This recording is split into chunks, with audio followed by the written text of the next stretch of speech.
In the heart of Marrakech, just steps from the old Medina and its ochre walls, a grand gate opens onto another world, the world of La Mamounia, a century-old hotel that has become one of Morocco's most enduring symbols. Behind its bougainvillea-covered walls stretch 8 hectares of gardens, filled with orange trees, olive groves, and towering palms. Here, every path, every fountain, every stone carries a story that began more than 2 centuries ago. The origins of La Mamounia go back to the 18th century.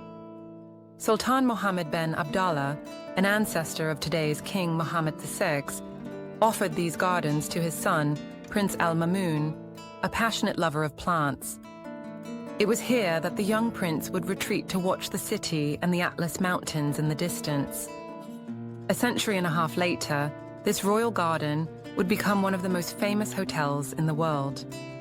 In 1923, during the French Protectorate, architects Henri Prost and Antoine Marchisio imagined a unique palace, a meeting of European Art Deco and Moroccan craftsmanship. Walls in Tadelact plaster, hand-polished Zeliga tiles, cedar-carved ceilings, La Mamounia was created to embody timeless Morocco through the language of modern luxury. From the moment it opened, the hotel attracted the great figures of the 20th century. Diplomats, writers, kings, and artists all came in search of the Orient's charm and Marrakech's gentle light. Among its most devoted guests was Winston Churchill. Captivated by the city's glow, he set up his easel on his balcony. In a letter to Franklin Roosevelt, he described La Mamounia as the most lovely spot in the whole world. Today, the Churchill suite still honors those tranquil days spent painting the hotel's gardens and the Atlas Mountains. One of those paintings, the Tower of the Koutoubia Mosque, 1943, offered to Roosevelt after the Casablanca Conference, was sold for $9.6 million at auction in 2021. Many other world leaders have stayed here. Charles de Gaulle, François Mitterrand, Ronald Reagan, Nelson Mandela, and Jacques Chirac, who was particularly fond of its quiet charm. But La Mamounia has never been just a hotel for politicians. It has always been a refuge for artists and dreamers. Alfred Hitchcock filmed part of The Man Who Knew Too Much here in 1956. Yves Saint Laurent, a lifelong admirer of Marrakech, dined here often. More recently, the Clintons, Elton John, Salma Hayek, and the Kardashians have all added to the legend. Behind every famous name lies one constant: discretion. Here, luxury is never shown, it is felt. Much like Morocco's traditional riads, modest on the outside, magnificent within, La Mamounia hides its splendor behind quiet walls.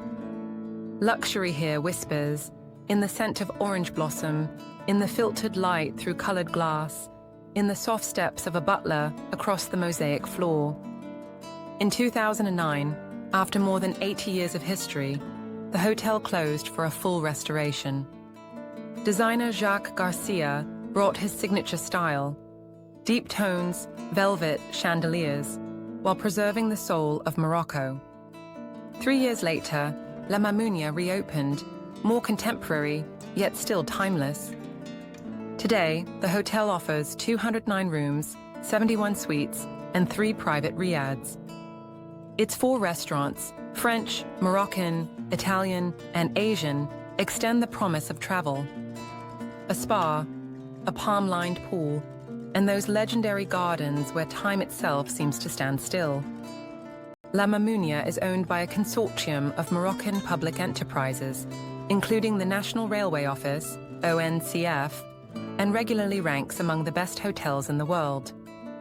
In 2023, on its centenary, it was once again named World's Best Hotel by several international publications.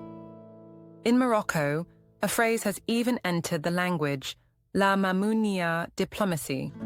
It refers to the discreet use of this legendary hotel as a meeting place for French and Moroccan officials, a quiet stage for dialogue and influence.